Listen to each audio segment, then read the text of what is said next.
ऐसे मकानात जिनका मैंने तसव्वुर भी नहीं किया था। मुझे ये पूरा माहौल तिलिस्माती मालूम हुआ। मेरा इल्म इस माहौल के सामने कुछ भी नहीं था। मैं एतराफ़ करता हूँ कि मैं इन्हें देखकर एहसास कमतरी का शिकार हो गया। गार वालों का मुस्तकबिल मुझे तारीख नजर आने लगा। इन लोगों से गार वाले क्या जंग कर सकते थे जो ऐसे मकानात बना सकते थे जो ज़हनी तौर पर इतने बुलंद हों। लेकिन फिर मुझे मलका का ख्याल आया। मलका में तो कोई ख़ास बात नहीं है, वो तो एक आम औरत है, बल्कि जिस्मानी तौर पर तो आम औरतों से भी बदतर है। उसका मतलब है कि उन लोगों में भी कोई ख़ास बात नहीं है। मलका मुझे अपने खूबसूरत मकान में ले गई तो उसने मुझे गुलामों के हवाले कर दिया। कनीज़ों से उसने मुझे दूर रखा था और मैं पहली बार एक ऐसे मकान में रहने लगा जो झोंपड़ों और खैमों से मुख्तलिफ था। वो उसे पत्थरों से बनाया गया था, लेकिन इसमें सनाई थी। मुझे यहाँ कोई तकलीफ नहीं थी, सिवाय इसके कि मलका इन 3 दिनों में एक बार भी मेरे पास नहीं आई थी। दूसरी लड़कियां अक्सर मेरे सामने से गुजरती और मैं दिलचस्पी से उन्हें देखता, लेकिन वो मेरे लिए नहीं थी। मलका ने शायद खास तौर से उन सबको हदायत कर रखी थी कि वो मेरे पास नहीं आए। लेकिन चौथी रात को मलका खामोशी से मेरे पास आई। शायद वो चुप कर आई थी। उसने अपना जिस्म, अपना चेहरा एक कपड़े से छुपाया हुआ था। वो आते ही मुझसे लिपट गई। तुम यकीनन उदास हो गए होगे मेरी जिंदगी। मैं भी तुम्हारे लिए तड़प रही थी, लेकिन मैं मजबूर थी। बूढ़ा शहनशाह मुझे छोड़ नहीं रहा था, लेकिन आज वो 2 दिन के लिए चला गया है। 2 दिन बाद फिर आ जाएगा, लेकिन ये 2 दिन मैं तुम्हारे पास ही गुजारूंगी। मैं तुम्हें क्या बताऊं कि तुम क्या हो।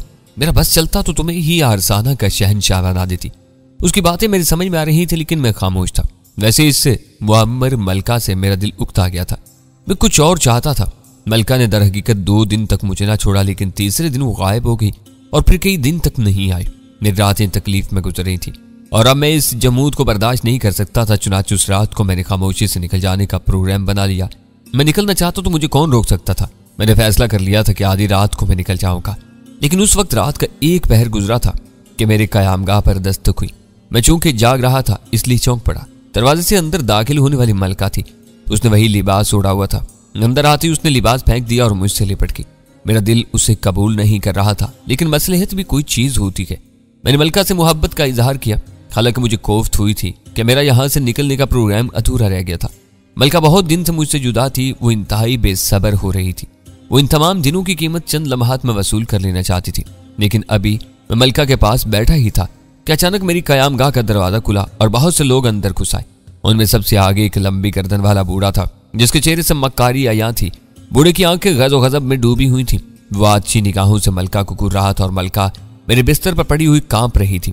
मुझे बताओ सारिता, तुम्हारे साथ क्या सलूक करूं? लंबी गर्दन वाले की कांपती हुई आवाज उभरी, लेकिन मलका सारिता उस तरह कांपती रही। उसके मुंह से कोई आवाज नहीं निकल सकी थी। ये इत्तला मुझे एक अरसा पहले मिली थी, लेकिन अफसोस मैंने इत्तला देने वाले के सीने में अपने हाथ से खंजर भोंक दिया। मैंने उसे झूठा समझा, लेकिन अब इन तमाम लोगों को सजा मिलेगी जो ये बात जानते थे। खड़ी हो जाओ। और सारिता उछल कर खड़ी हो गई। मुझे ये तमाशा भी खासा दिलचस्प लग रहा था। चंद मिनट पहले ये औरत मेरी मोहब्बत में मरी जा रही थी, लेकिन अब उस पर मौत का खौफ तारी था और वो इस खौफ से थर थर कांप रही थी। मुझे उसको खौफ पर बेतहाशा हंसी आ रही थी, लेकिन मैं गैर संजीदगी का मुजाहरा नहीं करना चाहता था और पूरी दिलचस्पी से उस पुरलुत्फ मंजर को देख रहा था। मुझे कांपती हुई मलका से कोई हमदर्दी नहीं थी। मैं उस लंबी गर्दन वाले बूढ़े को भी देखकर हंसी जब्त कर रहा था, जिसकी शक्ल अजीब नजर आ रही थी। फिर उस बूढ़े ने अपने पीछे खड़े हुए लोगों से कहा, इसे गिरफ्तार कर लो। लंबी गर्दन वाले के साथ ही मुझ पर टूट पड़े। उन्होंने मुझे रस्सियों से बांध दिया, लेकिन मैंने कोई मुजाहमत नहीं की। हालांकि अगर मैं चाहता तो उन सब की गर्दनें बासानी तोड़ सकता था। मेरे लिए उन रस्सियों की कोई वुक्कत नहीं थी जो मेरे जिस्म से बनी हुई थी, लेकिन मैं खामोश तमाशाई बना रहा। मैं तो इन हालात से लुत्फ उठा रहा था। मेरे इल्म में इजाफा हो रहा था। मैं नई नई बातें सीख रहा था। तब मुझे खतरनाक जगह पर एक बड़े पथरीले गार में बंद कर दिया गया, जिसमें मोटी फुलादी दीवारों का दरवाजा था। इस दरवाजे के दूसरी तरफ बहुत से सिपाही हथियारों से आरास्ता खड़े थे। 3 दिन तक मैं खामोश रहा। यहाँ लाकर मेरी रस्सियां खोल दी गई थी। अगर ना खोलते तो मैं तोड़ देता। बहरहाल तीसरे दिन मुझे उस गार से निकाला गया। सिपाहियों की पूरी फौज मुझे लेकर एक अजीब सी जगह पर पहुंच गई। ये एक बहुत बड़ा हाल था, जिसके ऊपर बैठने की जगह बनी हुई थी और यहाँ वही लंबी गर्दन वाला शहनशाह बेशुमार इंसानों के साथ बैठा हुआ था। खाल के एक सिरे पर लकड़ी के एक मोटे से सतून से मलका रस्सियों से बंधी खड़ी थी। उसके चेहरे की झुर्रियां नुमाया थी और उसकी आंखें खौफ से पटी हुई थी। फिर मैंने हाल की एक दीवार के सुराग से कवि हैकल जवानों को निकलते देखा। उनकी तादाद 15-20 के करीब थी और उन सबके हाथों में फौलाद के चमकदार लंबे लंबे हथियार थे। मैं नादान नहीं था। मैं समझ गया कि मलका को सजा दी जा रही है और उसके बाद शायद मेरी बारी होगी। लकड़ी के एक ऐसे ही सतून से मुझे बांध दिया गया। मैंने अब भी कोई तारुज नहीं किया। मैं देखना चाहता था कि वो मेरे साथ क्या सलूक करना चाहते हैं। फिर मैंने एक अजीब मंजर देखा। हाल की दीवार के दूसरे सुराग से बहुत से लोगों को निकाला गया। उनमें बूढ़ा बाकोस भी था और दूसरे लोग भी मेरे जाने पहचाने थे।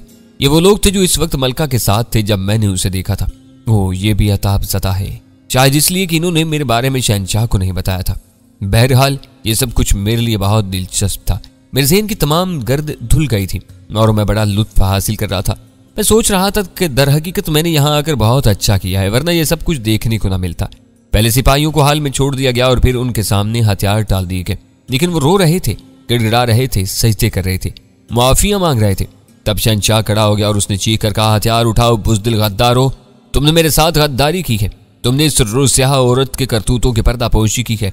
हथियार उठाओ और जवा मर्दों की मौत मरो, मौत तुम्हारा मुकद्दर है, लड़कर जान दो ताकि लोग तुम्हारी बुज़दिली पर हंसे। मैंने उस लंबी गर्दन वाले बेवकूफ को देखा जो चीखते हुए कांप रहा था। उसके साथ ही मुझे दो खूबसूरत लड़कियां बैठी नजर आई और मैं उन्हें देखकर चौंक पड़ा। ये खनीसे नहीं थी, मैंने उन्हें पहली बार देखा था और दरहकीकत दोनों लड़कियां बेहद खूबसूरत थी। काश इनमें से कोई मुझे मिल जाए। मैंने होंठों पर जुबान फेरते हुए सोचा और फिर मैंने तहैया कर लिया कि यहां से फारिग होकर मैं इन लड़कियों की जुस्तजू करूंगा। नहत्ते आदमियों ने हथियार नहीं उठाए थे। तब शहंशाह ने चीख कर हथियार वालों को मुखातिब किया, कत्ल कर दो इन्हें, मार डालो इन्हें, तबाह कर दो, टुकड़े कर दो इन बुज़दिलों के। बुज़दिली की मौत इनका मुकद्दर है। और हथियार वाले भूखे जानवरों की तरह उन पर टूट पड़े। उन्होंने मुकाबला नहीं किया था, जरा ही देर में उनके जिस्मों के टुकड़े चारों तरफ बिखरे हुए थे। फड़कते हुए आज़ा अजीब मंजर पेश कर रहे थे। हथियार वालों के चेहरों से मायूसी टपक रही थी। तब शहंशाह ने मेरी तरफ देखा और बोला, तो क्या चाहता है गुमनाम अजनबी, क्या तू भी बुज़दिली की मौत चाहता है या इनसे मुकाबला करेगा? तब किसी ने मेरे बारे में बताया कि मैं इनकी जुबान नहीं जानता, मुझसे इशारों में बातें की जा सकती हैं। और फिर एक आदमी मेरे नजदीक आ गया। उसने एक लंबा फुलादी हथियार उठाकर मेरे सामने किया और इन लोगों की तरफ इशारा किया जो हथियार लिए हुए खड़े थे। मैंने हकारत से उन लोगों की तरफ देखा। यहां मैं खुद को न रोक सका प्रोफेसर, और मैंने अपने जिस्म को बल देकर सतूनों की रस्सियां तोड़ डाली। मैंने वह सतून उखाड़ कर फेंक दिया जिससे मैं बंधा हुआ था और चारों तरफ से अजीब आवाजें उभरी। फिर मैंने उस शख्स से हथियार लिया जो मेरे सामने खड़ा था और अब भाग जाने की सोच रहा था। मैंने हथियार दोनों हाथों में पकड़ा और झटके से तोड़कर उसे हकार से एक तरफ फेंक दिया। मेरी इस हरकत से वो शख्स दरहकीकत भाग निकला और हाल में खड़े लड़ाके परेशान निगाहों से मुझे देखने लगे। कौन था जिसके चेहरे पर हैरत के नकूश नहीं थे प्रोफेसर? ताकत का ऐसा बेपनाह मुजाहरा किसने देखा था? मैंने दोनों हाथ फैलाए और उन लड़ाकों की तरफ बढ़ा जिन्होंने अभी बहुत से लोगों को बेदरे कत्ल कर दिया था और जिनके हथियारों से अभी तक खून के कतरात टपक रहे थे। मलका सहमी हुई खड़ी थी, लेकिन उस हैरत अंगेज मंजर से वो अपनी मौत को भी चंद मिनट के लिए भूल गई थी। हथियारबंद लड़ाके जल्दी से सिमट गए। वो इज्तिमाई तौर पर मुकाबला करना चाहते थे। लंबी गर्दन वाला शहंशाह बेचैनी से मुझे देख रहा था। फिर मैंने हल्की सी एक वहशाना आवाज निकाली और उन लड़ाकों पर टूट पड़ा। उनके हथियार उठे, चमके और पूरी कुव्वत से मेरे जिस्म पर पड़े, लेकिन नतीजा का अंदाजा तुम कर सकते हो मुदब्बिर। उनके दिलों में खौफ समा गया था। वो ताज्जुब से उन कुंद हथियारों को देखने लगे जो मेरे जिस्म पर खराशे भी नहीं डाल सके थे। मैंने एक लड़ाके को पकड़ लिया, सर से बुलंद किया और दूसरों पर दे मारा। दूसरे लड़ाके चीख पड़े। फिर वो अपनी जिंदगी बचाने के लिए मुझसे जंग करने लगे, लेकिन एक ही को पकड़कर मारना मुझे बुरा लग रहा था। वो पूरे हाल में भागते फिर रहे थे। तब मैंने झुककर वो सतून उठा लिया जिससे मुझे बांधा गया था और फिर मैं सतून घुमाने लगा। पूरे हाल में शोर मच गया था। लोग तरह तरह की आवाजें निकाल रहे थे। झुक झुक कर ये खौफनाक जंग लड़ रहे थे, बल्कि देख रहे थे। उनमें दोनों हसीन लड़कियां भी थी। जरा सी देर में मैंने तमाम लड़ाके मार गिराए। उनमें से किसी की गर्दन टूटी थी, किसी का सर गायब हो गया था, किसी का भेजा निकल पड़ा था और किसी की टांगें अलहदा हो गई थी। तारी की कसम, यह इंसान नहीं है। शहंशाह ने चीख कर कहा, गोमा गोमा, इस पर भूखे शेर छोड़ दो, जल्दी करो, ये वैशी बाहर ना आ जाए। वो बदहवासी से बोला था, लेकिन मैं इत्मीनान से अपने काम में मसरूफ रहा। और फिर जब एक भी लड़ाका बाकी न रहा तो मैंने सतून फेंक दिया। मैं अपने काम से फारिग हो चुका था, लेकिन जल्द ही मैंने अपने अक्कम में खौफनाक गरज सुनी। उसके साथ ही मलका सारिता की दहशतनाक चीख सुनाई थी। सारिता की चीख सुनकर मैं चौंक पड़ा। मैंने पलट कर देखा और एक खौफनाक मंजर में निगाहों के सामने आ गया। सारिता की गर्दन उसके शानों पर मौजूद नहीं थी। गर्दन और शानों के दरमियान गार से सुर्ख खून उबल रहा था। अभी मैं उसकी गर्दन तलाश भी नहीं कर पाया था कि खौफनाक गुर्राहट के साथ एक बोझ मेरे ऊपर आ पड़ा और मेरा जिस्म हिल गया। खूनख्वार दरिंदे ने अपने तेज पंजे खोल रखे थे। वो दूसरे इंसानों की तरह मुझे भी तरने वाला महसूस कर रहा था, लेकिन फिर वो खुद ब खुद मेरे जिस्म से फिसल गया। पंजों की मदद से वो मेरे जिस्म पर गिरफ्त करने में नाकाम रहा था। मैं सारिता की जिंदगी नहीं बचा सका था, जिसका मुझे कोई अफसोस तो नहीं था, लेकिन इन दरिंदों पर मुझे गुस्सा आ गया, जिनकी तादाद 4 थी। बड़े तवील उल कामत और कवी जुस्सा दरिंदे थे। उनमें से एक तो बाकायदा मलका सारिता के जिस्म को फाड़ रहा था और इस वक्त सारिता के जिस्म के बहुत से हिस्से गायब हो गए थे। बकिया 3 के हिस्से में मैं आया था। वो तीनों अपने संडोल दुम्मे हिलाकर भूखी निगाहों से मुझे देख रहे थे। दूसरी तरफ आरसाना के बाशिंदे सांस रोके हुए शेरों की कामयाबी के मुंतजिर थे। मैंने एक निगाह उन पर डाली और फिर खुरखार शेरों को देखने लगा। उनमें से एक ने पहल की और मेरे ऊपर जस्त लगाई। मैं भी उनसे निमटने के लिए लाहे अमल बना चुका था। चुनाचे मैंने उस जानवर की जस्त नाकाम बना दी। अलबत्ता उसकी पिछली टांगें मेरे मजबूत पंजों की गिरफ्त में आ गई थी। मैंने उन टांगों को पकड़ लिया और फिर उस कवि जानवर के पूरे जिस्म को फिजा में गर्दिश देने लगा। दूसरे जानवर जो मुझ पर हमला आवर होने के लिए तैयार थे, ये मंजर देखकर पीछे हट गए। शायद उन्हें अपनी कारकर्दगी दिखाने का मौका नहीं मिल रहा था, या फिर वो हैरत अंगेज मंजर से परेशान हो गए थे। ऊपर बैठे हुए तमाशाइयों की निगाहें शेर के भारी भरकम जिस्म के साथ घूम रही थी। उन सब के चेहरे हमाकत अमेज अंदाज में फैल गए थे। मैंने घुमाने की रफ्तार तेज कर दी। मैं शेर के भारी जिस्म को हैमर थ्रू की तरह घुमाता रहा और फिर मैंने उसकी दोनों टांगें छोड़ दी। शेर वजनी शहतीर की तरह मेरे हाथ से निकला। मुझे खुद भी अंदाजा नहीं था कि वो इतनी दूर जाके देखा। वो पूरी कुव्वत से अरीना की दीवार से टकराया था, लेकिन मेरे रुकने से दूसरे शेरों को मौका मिल गया और उन्होंने बैक वक्त मेरे ऊपर हमला कर दिया। एक शेर की गर्दन मेरी गिरफ्त में आ गई और मैंने उसे नीचे टेक दिया। दूसरा शेर मेरी गर्दन, पुश्त और शानों पर हमले कर रहा था और खुद को चुगत महसूस कर रहा था। उसके तेज नाखूनों की काट मेरे जिस्म पर असर अंदाज नहीं हो रही थी। उसके नुकीले लंबे दांत मेरे शानों में उतरने में नाकाम रहे थे और उसकी समझ में नहीं आ रहा था कि वो क्या करे। उसकी कैफियत ऐसी ही रह गई थी जैसे कोई बूढ़ा मुदब्बर 2 लड़ते हुए बच्चों को एक दूसरे से अलग करने की कोशिश कर रहा हो। लेकिन सामने वाले शेर की हालत खराब थी। वो जिंदगी की आखिरी घड़ियां गिन रहा था।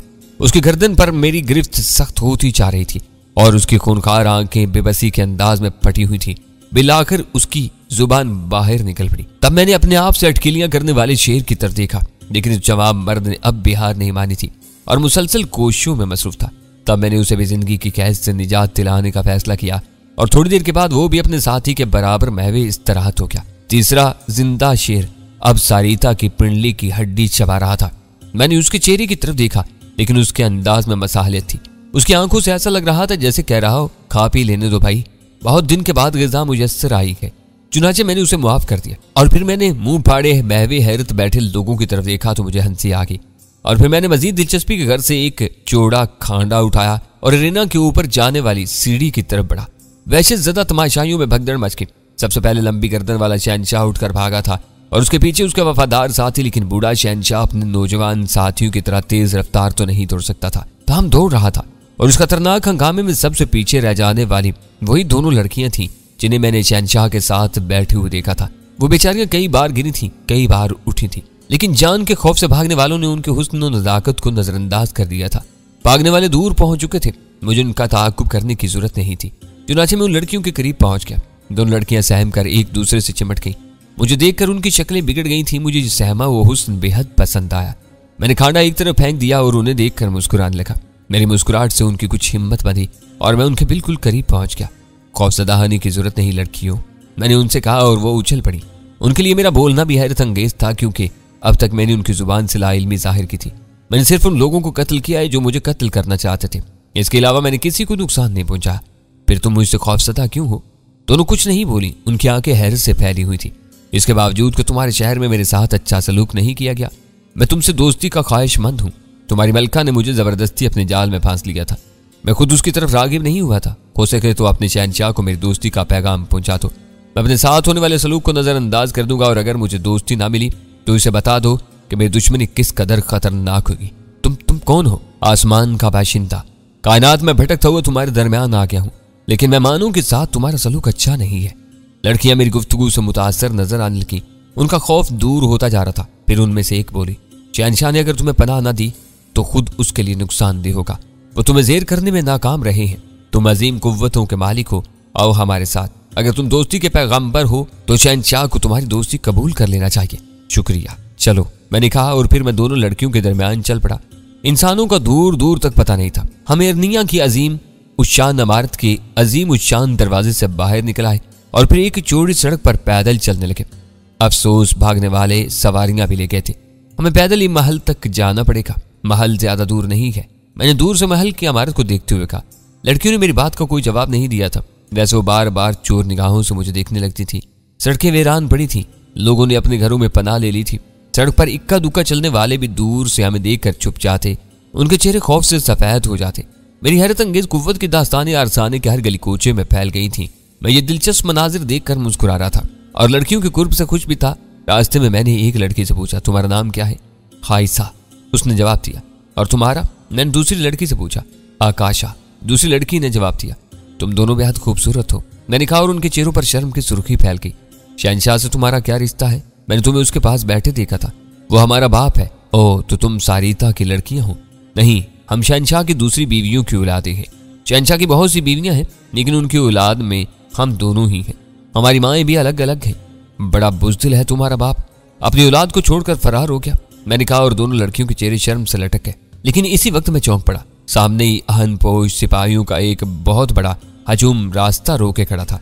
इनके चमकदार हथियार आंखों को खीरा कर रहे थे और वो यकीनन जान देने और जान लेने पर तुले हुए थे। मैं बढ़ता रहा। लड़कियों के सीनों का जीरो बम बढ़ गया था।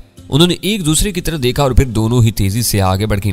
फिर उन्होंने चीख चीख कर सिपाहियों से कहा, मुंतशिर हो जाओ, रास्ता मत रोको, हमारे लिए सवारी फराम करो। वह दोस्त है, बुरे इरादे नहीं रखता। हाँ, अगर तुमने उसे रोकने की कोशिश की तो नुकसान उठाओगे। रास्ता छोड़ दो, इसके सामने दुश्मन की हैसियत से मत आओ, हमारा हुक्म है। मैं शहंशाह के नाम पर तुम्हें हुक्म देती हूँ। उन्होंने चीख चीख कर कई बार ये अल्फाज कहे और सिपाहियों की सफों में अफरा तफरी फैल गई। उन्होंने रास्ता छोड़ दिया और मुंतशिर होने लगे। फिर उनके अकब से एक वैसी ही गाड़ी निकल आई जिसमें सारिता मुझे यहाँ लाई थी। सफेद रंग की गाड़ी में घोड़े जुटे हुए थे। हाइसा ने कोचवान को गाड़ी से उतरने के लिए कहा और खुद घोड़ों की बागें संभाल ली। मैं और आकाशा गाड़ी पर खड़े हो गए और गाड़ी आगे बढ़ गई। अहनपोश सिपाही हमें देखते रह गए थे। गाड़ी काफी तेज रफ्तारी से दौड़ती हुई महल में दाखिल होगी और फिर महल की इमारत के सामने रुक गई। हथियार लिए हुए सिपाही दहशत से ज़दा होकर इधर उधर हट गए थे।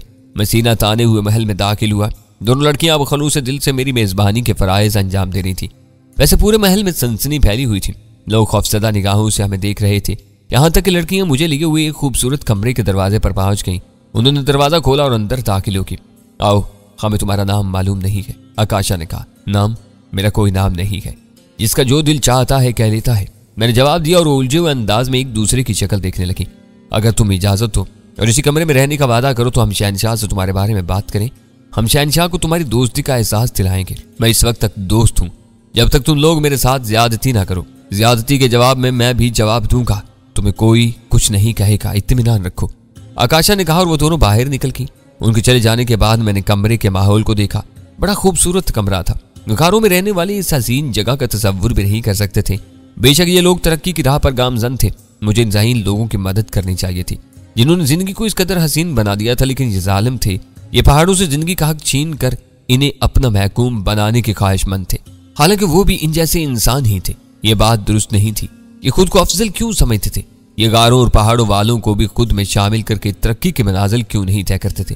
यही बात नाकाबिले बर्दाश्त थी और यही बात मजबूर करती थी कि मैं इनके खिलाफ काम करूं ताकि मेरे दोस्त बारूक और उसके साथियों को भी जिंदा रहने का हक मिल जाए। बहरहाल मैंने उनसे वादा किया था कि वो लोग मुझसे आस लगाए बैठे थे। मैं उन्हें धोखा नहीं दे सकता था। हाँ, अगर सुलह की कोई कोशिश हो सकती थी तो ठीक था। अगर ये लोग खलूस दिल से बारूक और उसके साथियों का हक भी कबूल कर लेते तो ठीक था। यह ख्याल मेरे ज़हन में आया था प्रोफेसर, लेकिन यह मेरा अपना ख्याल नहीं था। इर्तिका के मनाजिल कदम ब कदम तय हो रही थी। इंसान को इंसान से हमदर्दी हुई जा रही थी। सियासत की इब्तिदा हो चुकी थी। बड़ी ताकत छोटी ताकत को महकूम भी रखना चाहती थी, लेकिन उस छोटी ताकत को हकूक दिलवाने के लिए भी ताकत ही से काम लिया जा सकता था।